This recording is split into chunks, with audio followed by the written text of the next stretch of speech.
terra di matador e di tanti toreri, ormai anche laggiù nella caliente Spagna non si ballano più passo doppio bolero, ora ballano il flamenco rock. E qua che ti voglio adesso?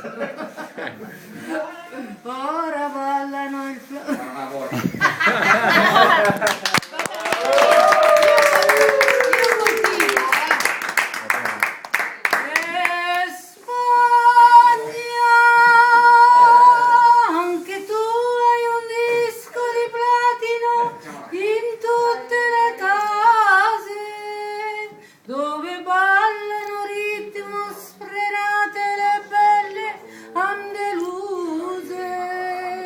Con il flamenco rock alle 5 della sera non c'è